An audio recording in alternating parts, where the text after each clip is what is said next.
Hola, es un placer tenerte aquí. Antes de comenzar, suscríbete al canal y dale like al vídeo. Me llamo Lucía Fernández, tengo 29 años y cada mañana despierto en un piso pequeño y antiguo en Chamberí, con paredes que escuchan más de lo que hablan y ventanas que filtran apenas la luz de Madrid. Vivo sola, rodeada de libros de arte, pinceles resecos y tazas con manchas de café, intentando encontrar belleza en los días que se parecen demasiado entre sí. Trabajo como profesora de arte en una escuela pública, donde enseño a niños que a veces no tienen ni lápices, pero sí un alma llena de colores por descubrir.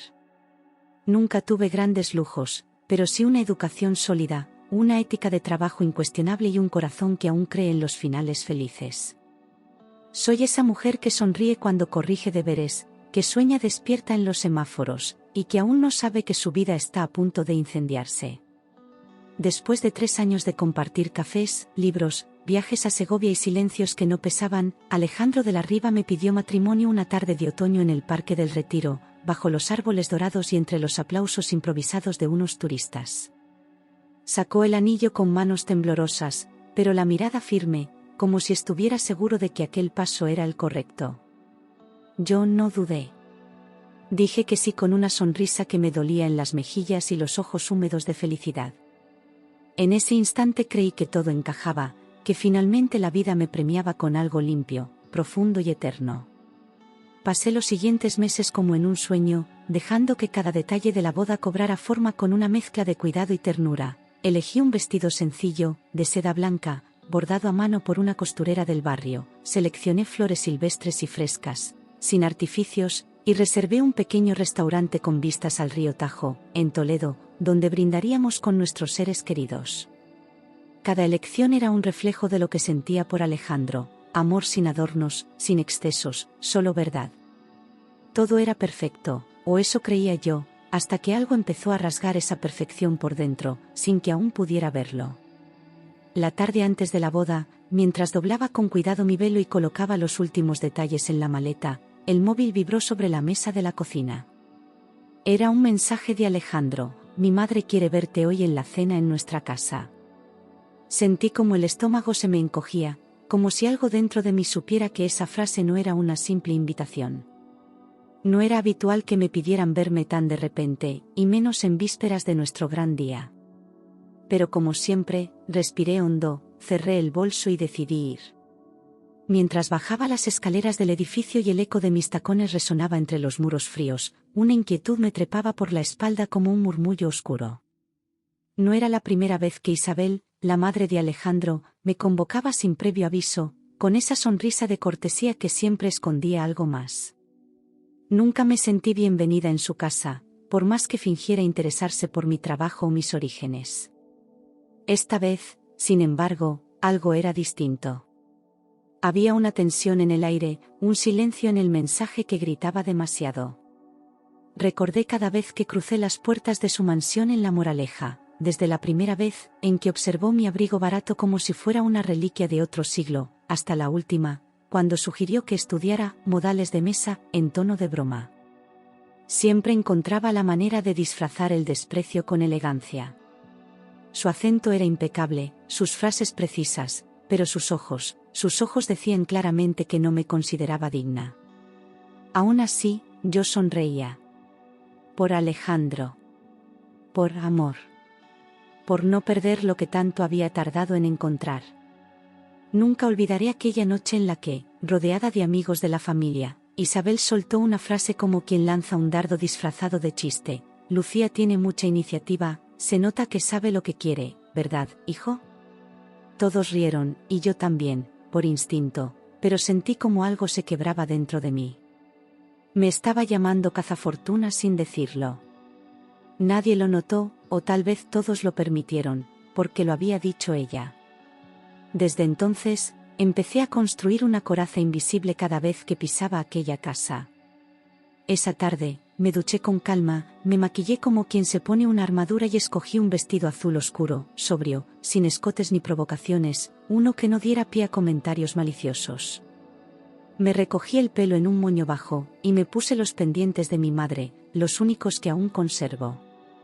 Revisé mi reflejo en el espejo y me dije en voz baja: no vas a dejar que te hagan sentir menos. Y aunque lo repetí como mantra, sentía el corazón latiendo con más fuerza de la normal. Algo me decía que esa noche iba a marcarlo todo. Tomé el metro como siempre, aunque sabía que a Isabel le incomodaba esa costumbre mía de no moverme en taxi. Al llegar a la estación, caminé hasta la entrada del chalet, donde el portero me recibió con esa mueca que pretendía ser una sonrisa. Alejandro ya estaba dentro, según me dijeron, pero no salió a recibirme. Me abrió la verja un empleado con guantes blancos, como si yo fuera parte del servicio y no la futura esposa de su jefe. Cada paso hasta la puerta me pesó como si estuviera caminando hacia algo irreversible. La casa olía a cera, a madera antigua y a dinero viejo. Isabel me abrió la puerta vestida con un conjunto de seda color marfil y los labios perfectamente delineados. Me dio un beso al aire, sin tocarme, y soltó, qué puntual, como una empleada. Su tono era liviano, pero cada palabra tenía filo. Yo tragué saliva, sonreí por educación y le di las gracias por recibirme. Quise pensar que era una prueba más, una de tantas, y que pronto estaríamos casados, lejos de aquel juicio constante. Pero me equivocaba. Nos sentamos en una mesa enorme, adornada con candelabros encendidos y copas que brillaban como espejos de cristal tallado. Alejandro sonreía nervioso, sus dedos tamborileaban contra el mantel y evitaba mirarme a los ojos. Isabel hablaba sin cesar, contando anécdotas de viajes, de cenas con políticos, de amistades ilustres. Yo intentaba seguir la conversación, aunque cada palabra me resbalaba por dentro como si no perteneciera. La comida llegaba en platos impecables, pero el ambiente sabía a veneno. Don Ricardo, el padre de Alejandro, era más discreto, me miraba con una mezcla de amabilidad y distancia, como si aún no supiera si tomarme en serio. Isabel, en cambio, dominaba la conversación como una reina sentada en su trono, lanzando frases afiladas disfrazadas de cortesía. Me encanta tu vestido, Lucía, tan modesto, tan apropiado para una maestra. Reí con educación, mientras mis dedos se aferraban a la servilleta bajo la mesa. Cada palabra suya era una trampa, un examen que yo jamás aprobaría. Entre un plato y otro, Isabel se inclinó ligeramente hacia mí, con su copa de vino en la mano, y soltó como quien comenta el clima. Lucía, cariño, ¿habéis pensado en firmar separación de bienes? La frase cayó sobre la mesa como un cuchillo. Sentí como los ojos de todos se posaban en mí, esperando mi reacción. Alejandro bajó la mirada, removiendo la comida con el tenedor. Yo sabía que esa pregunta no era una consulta, sino una advertencia. Claro, no tengo problema, dije con firmeza, intentando mantener la voz estable, sin rastro de ofensa ni debilidad. Isabel arqueó una ceja con teatralidad y sonrió como una actriz veterana ante el error del oponente. Ah, pensé que te negarías, como las que solo buscan seguridad económica. Me ardieron las mejillas, pero no aparté la vista. Nadie dijo nada. El silencio aprobaba su comentario sin necesidad de palabras. Busqué los ojos de Alejandro con desesperación muda, esperando una palabra, un gesto, cualquier señal de apoyo. Pero él alzó la copa y bebió, fingiendo que no había oído nada. Ese silencio fue más cruel que cualquier palabra. Me sentí sola, expuesta, desprotegida en una mesa que supuestamente era de familia. Empecé a entender que el amor, cuando calla, también traiciona. ¿Tus padres vendrán mañana?, preguntó Isabel con voz dulce, como si realmente le interesara la respuesta. Tragué saliva antes de contestar, no. Mis padres fallecieron hace años. Lo dije sin dramatismo, con la serenidad de quien ya ha hecho las paces con el dolor. Pero su reacción no fue de consuelo ni de respeto. Fue una sonrisa breve, casi invisible, cargada de cálculo. Oh, lo siento, aunque supongo que eso simplifica las cosas. Menos invitados humildes, murmuró con una voz apenas audible, pero lo suficientemente clara para que todos entendieran. Nadie la reprendió. Ni siquiera Alejandro. Era como si su crueldad ya se hubiera normalizado en ese salón de lujo. Yo clavé los ojos en el plato, deseando desaparecer. Pero no lo hice. Aguanté. Don Ricardo soltó una carcajada nerviosa, sin convicción, como si riera por compromiso o por costumbre. La risa fue breve, incómoda, pero bastó para que me sintiera aún más ajena. Mi mano temblaba al sostener el cuchillo, y la comida, aunque perfectamente servida, se me atragantaba con cada bocado. Cerré los ojos un segundo. Pensé en mi madre. Pensé en lo que diría si me viera allí, fingiendo que todo estaba bien. Intenté recomponerme y, al inclinarme para coger una servilleta del suelo, un camarero tropezó detrás de mí y me manchó el vestido con vino tinto. El líquido se deslizó como una herida abierta sobre la tela. Isabel sonrió sin pudor, disfrutando del momento. Parece que el destino también quiere avisarte, dijo, sin molestarse en ocultar la burla. Yo apreté los dientes. No solté una lágrima. Alejandro se levantó para atender una llamada. Isabel aprovechó ese instante para inclinarse hacia su marido y murmurar en francés: «Ella n'y a ni clase, ni elur, ni avenir. Mon fils mérite mieux». No sabía que el francés era mi segunda lengua, lo aprendí en la universidad, soñando con París. Cada palabra me golpeó como una bofetada invisible, brutal, definitiva. Mi corazón latía tan fuerte que casi podía oírlo. Sentí como se me helaba la sangre, como si el aire se hubiera detenido en mis pulmones. Había comprendido cada palabra, cada sílaba, y con ella se derrumbó la ilusión de ser aceptada algún día. No era solo rechazo, era desprecio. Me ardía el pecho, pero no moví un músculo. Sabía que si mostraba debilidad, ella ganaba. Y yo ya no estaba dispuesta a seguir perdiendo.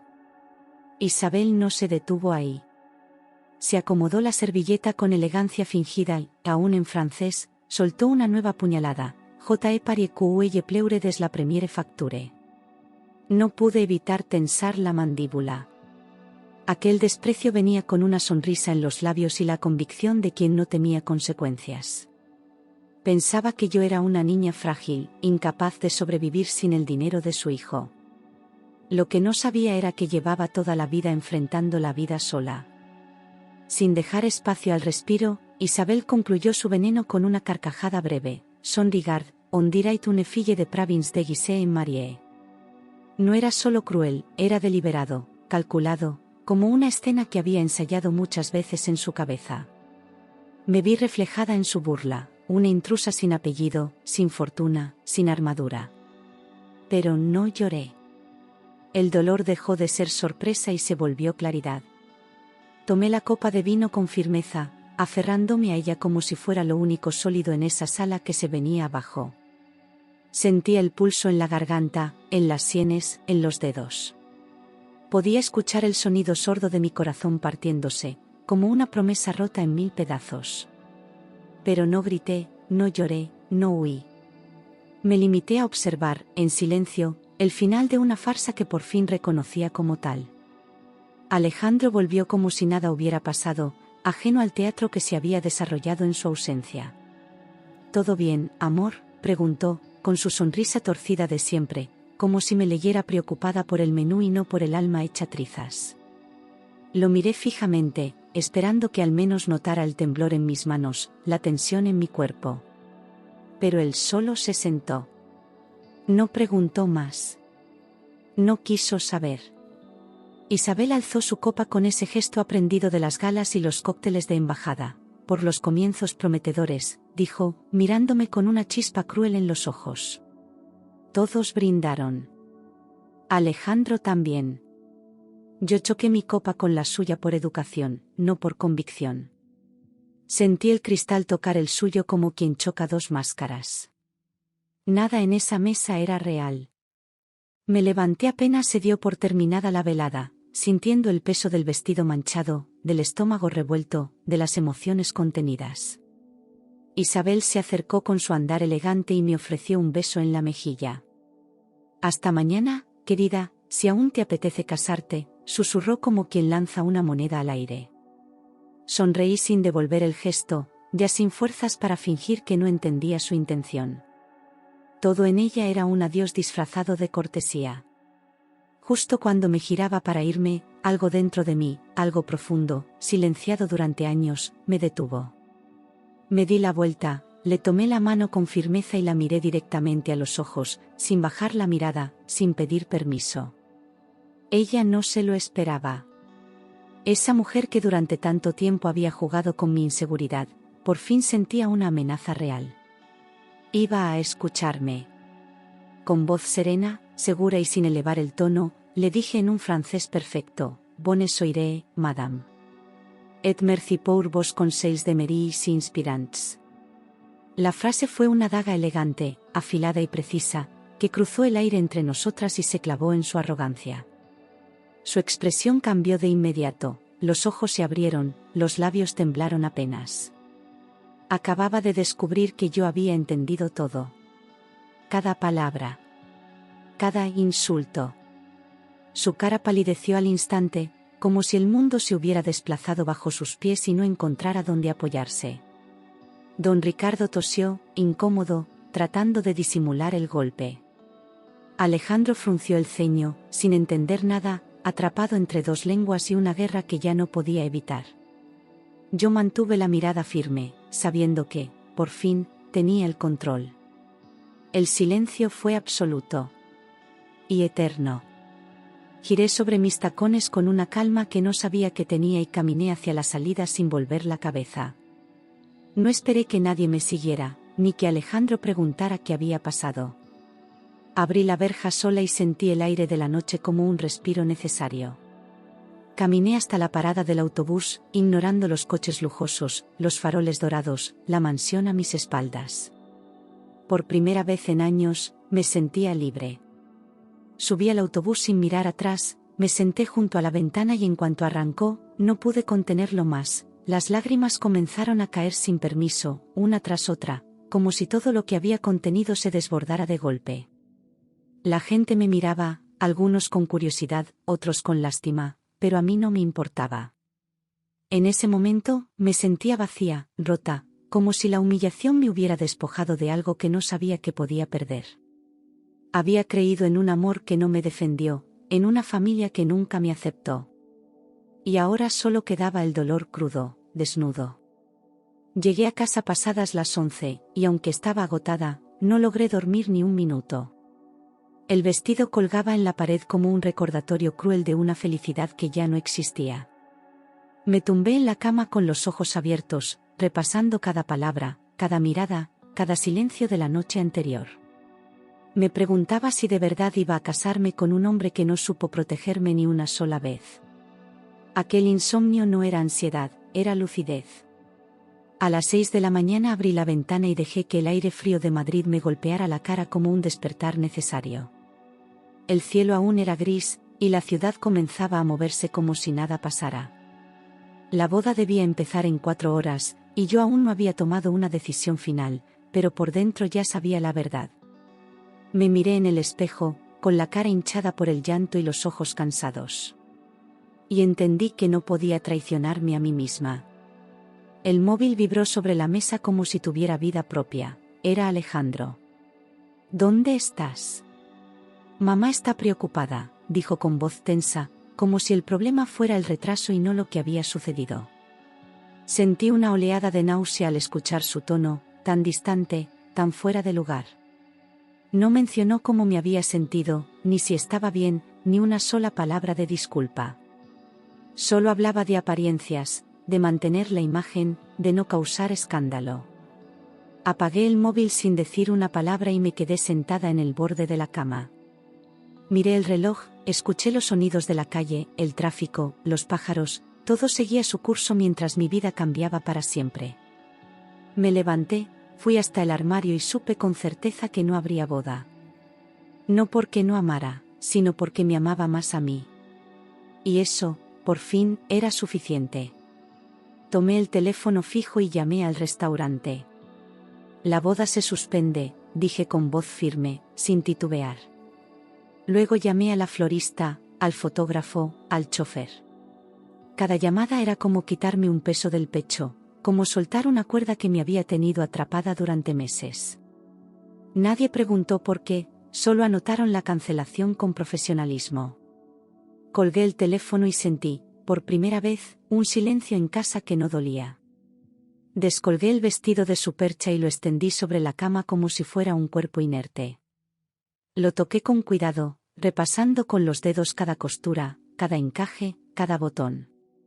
No lo rompí ni lo tiré, lo doblé con delicadeza, como quien guarda una historia que ya no va a vivir. Lo envolví en papel y lo guardé en el fondo del armario, sin lágrimas ni rabia.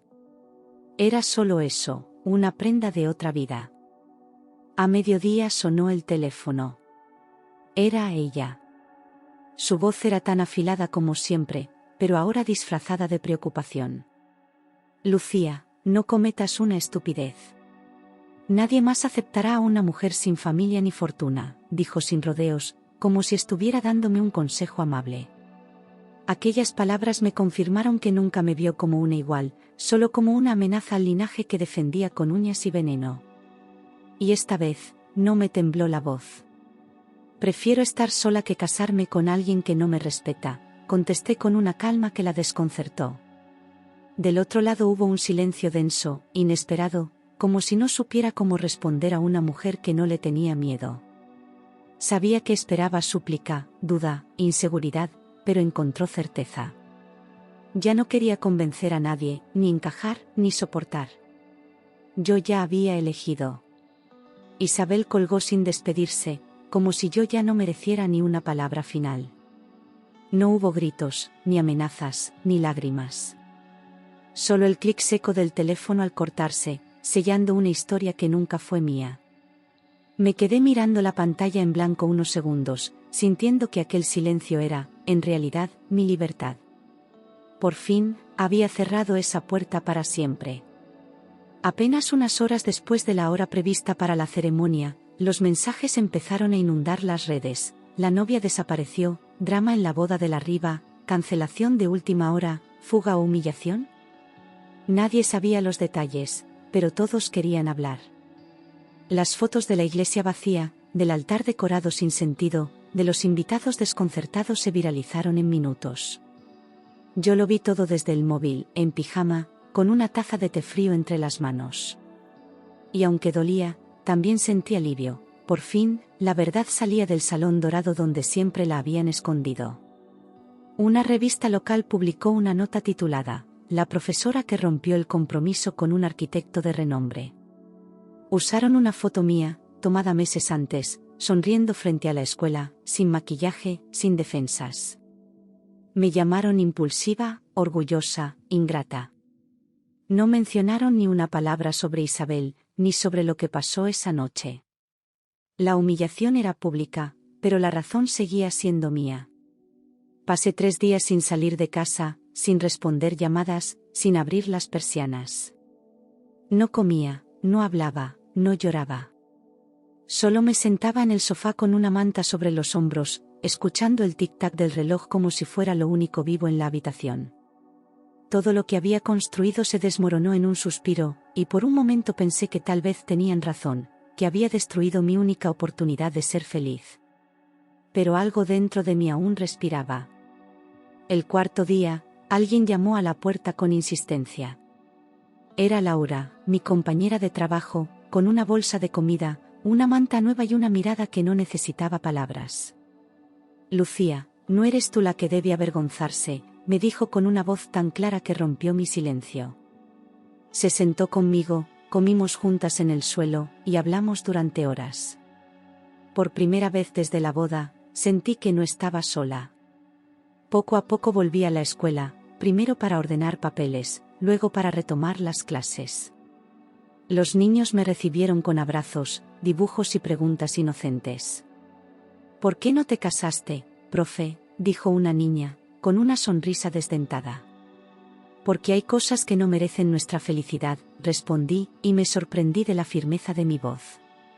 Volver al aula fue como respirar de nuevo. Ellos no me juzgaban, solo me querían. Un día, al volver a casa, encontré un sobre sin remitente en el buzón. Dentro había una carta escrita a mano. Lucía, sé lo que ocurrió aquella noche. No todos en esta familia compartimos la crueldad de Isabel. Lamento no haber intervenido. Fue cobardía. Pero quiero que sepas que te admiré por tu dignidad. Firmaba Ricardo de la Riva. Lo leí 3 veces seguidas. No lo esperaba. La carta continuaba con una confesión. Me había observado en silencio durante años, y aunque nunca se atrevió a desafiar a su esposa, reconocía mi valor y mi entereza. Tuviste la verdad antes que nadie, escribió. En el sobre también había un cheque con una donación significativa para mi escuela. No lo acepté, pero guardé la carta. Era la primera vez que alguien de esa casa me tendía la mano sin veneno. Le escribí una nota breve a Ricardo, agradeciéndole sus palabras y devolviendo el cheque. La dignidad no se compra, pero se honra, puse al final. No supe si la recibió, pero me bastó con haberla enviado. No necesitaba dinero, necesitaba justicia emocional. Y aquel gesto, aunque tardío, fue un bálsamo inesperado. Me demostró que no todo estaba perdido, que incluso entre la soberbia podía nacer la vergüenza. Meses después, supe por terceros que el estudio de Alejandro había quebrado tras una mala inversión en un proyecto internacional. Perdió contratos, socios y prestigio. Algunos dijeron que había caído en depresión, que apenas salía de casa. Nunca me llamó, ni escribió. Y aunque parte de mí lo compadecía, otra entendía que había elegido su camino cuando decidió callar. El amor no se sostiene sin coraje. Isabel, en un intento desesperado por salvar a su hijo, vendió propiedades y desvió parte de su fortuna para tapar los agujeros del estudio. Pero la maniobra falló, y lo que quedaba de su imperio familiar se vino abajo. Perdió su lugar en los círculos sociales, sus invitaciones, su estatus. La mujer que me despreciaba por no tener nada, ahora se aferraba a las ruinas de su nombre. El destino, a veces, sabe ser irónico.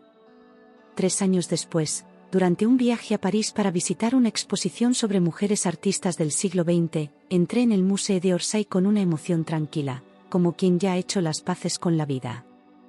Caminaba entre las salas, observando los trazos de Camille Claudel, cuando una voz conocida me detuvo. «Lucía», dijo alguien a mis espaldas. Me giré lentamente. Era Alejandro. Más delgado, con arrugas nuevas y el brillo apagado en los ojos. Durante unos segundos no supe qué decir. Llevaba años sin pensar en él con rabia, pero tampoco con nostalgia. Él me miraba como quien ve un reflejo de algo perdido, como si yo fuera una versión mejorada de lo que él nunca supo cuidar. «Estás distinta», murmuró. Yo asentí con serenidad. Había tardado mucho en sanar, y no iba a permitir que una mirada arruinara mi paz. Nos sentamos en un banco cerca del ventanal, frente al Sena. Quise pedirte perdón muchas veces, pero no supe cómo, ni si tenías ganas de oírme, confesó. Hablaba sin soberbia, sin máscaras, con una sinceridad que, años atrás, habría cambiado todo. Yo lo escuché con atención, pero sin emoción. No era el mismo hombre, y yo tampoco era la misma mujer. Esa conversación no era un regreso, era un cierre. Ya no tienes por qué, dije sin dureza, pero sin suavidad. Lo que viví me enseñó quién era realmente tu madre, y tú. Sus ojos bajaron, como si esas palabras fueran una verdad que ya conocía, pero no quería oír en voz alta. No había resentimiento en mi tono, solo claridad. Él asintió en silencio, y por primera vez pareció entender por qué me fui. ¿Por qué no tenía más opción? Nos dimos la mano. Fue un gesto breve, pero cargado de todo lo que nunca nos dijimos. Alejandro esbozó una sonrisa triste, como quien se despide de algo que quiso mucho pero que ya no le pertenece. Yo me levanté primero. No había nada más que decir. El pasado se quedó sentado en aquel banco, mientras yo avanzaba hacia el futuro con pasos seguros. Al girar para salir, algo me detuvo. Una silla de ruedas junto a la ventana, tapada con un chal de lana beige, llamó mi atención. Me acerqué, sin saber por qué, y ahí estaba ella. Isabel. Más delgada, con el rostro pálido, los ojos hundidos y las manos temblorosas.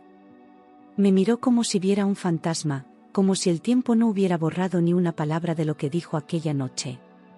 Me observó en silencio, con la mirada cargada de algo que nunca le había visto, miedo. No sabía que entendías francés, susurró con dificultad, como si cada palabra le costara esfuerzo. No le respondí de inmediato. Solo la miré. No había odio en mí, solo una serenidad firme, el tipo de paz que se conquista después de mucho dolor. Por fin, ella entendía. Y usted no sabía lo poco que necesita una mujer digna para ser feliz, respondí con voz baja pero firme, sin temblor, sin rencor. Su cara se descompuso, como si esa frase le doliera más que cualquier insulto. No había superioridad en mi gesto, solo verdad. Ella bajó la mirada, tragando saliva. Años de poder se le resbalaban por los dedos, sin que pudiera detenerlos. Perdóname, murmuró. La palabra le salió rota, como si nunca la hubiera pronunciado en su vida. No me conmovió. No por crueldad, sino porque ya no necesitaba nada de ella. Me limité a sentir levemente, sin ofrecer consuelo ni castigo. Su arrepentimiento llegaba tarde, pero al menos llegaba. Yo no necesitaba escucharlo, pero ella necesitaba decirlo. Al salir del museo, sentí que algo dentro de mí se acomodaba por fin en su lugar. No era alegría, ni victoria, ni alivio inmediato. Era paz. Una calma profunda que viene cuando uno sabe que ya no queda nada por decir, ni por demostrar. Por primera vez, no sentí odio hacia Isabel. Solo comprendí que algunas personas viven presas de su propia jaula, y yo, ya no era una de ellas. Salí de aquel museo como quien cierra una puerta sin mirar atrás, con pasos firmes y la espalda erguida, sabiendo que lo vivido ya no me dolía, solo me construía. El sol de otoño iluminaba las calles de París y el aire olía a castañas y promesas nuevas. No llevaba equipaje emocional, solo una libertad que me había costado años y lágrimas. Caminé por el puente con una calma que nunca antes había sentido. Había enterrado el pasado sin rencor, y eso era el mayor triunfo. Con el tiempo, regresé a Madrid y abrí mi propia academia de arte para niñas y adolescentes sin recursos, aquellas que como yo habían crecido sintiendo que el mundo no estaba hecho para ellas. Cada pared del local estaba llena de colores, de risas, de vida. No necesitaba fortuna ni apellidos ilustres para construir algo hermoso. Me bastaban mis manos, mi historia y la certeza de que estaba sembrando libertad en otras. Había encontrado mi lugar sin pedir permiso. A veces, en las noches tranquilas, pienso en aquella cena. La veo como una escena lejana, borrosa, donde por fin entendí que hay derrotas que son liberación. Fue el principio del fin, sí, pero también el comienzo de mi vida real. No me arrepiento de haber amado, ni de haber creído, porque sin eso no habría descubierto quién era yo de verdad. El dolor me rompió, pero después me rehizo más fuerte. Hoy, cuando una de mis alumnas se acerca y me dice, «Profe, quiero ser como usted», no puedo evitar sonreír. Porque en esa frase cabe todo lo que he vivido, todo lo que he perdido y todo lo que ahora soy. No tengo una fortuna heredada ni una boda de revista, pero tengo una vida llena de verdad. Y eso no lo cambia ningún apellido ni ningún escándalo. No hay humillación que destruya a una mujer que decide levantarse. A veces recibo cartas anónimas de madres agradecidas, o de jóvenes que nunca se atrevieron a dibujar hasta que cruzaron la puerta de mi academia. No siempre respondo, pero las guardo todas. Son mi testimonio, mi recompensa, la prueba de que el dolor no fue en vano. Yo no enseño solo arte, enseño resistencia, dignidad y belleza propia. Y eso, aunque nadie lo aplauda en un altar, vale mucho más. Un día, una periodista me contactó para un reportaje sobre mujeres que reinventaron su destino. Dudé en aceptar, pero lo hice. Durante la entrevista, me preguntó si volvería atrás y cambiaría algo. Pensé en Isabel, en Alejandro, en el vino sobre el vestido. Y le dije, no cambiaría ni una sola lágrima. Porque sin ellas,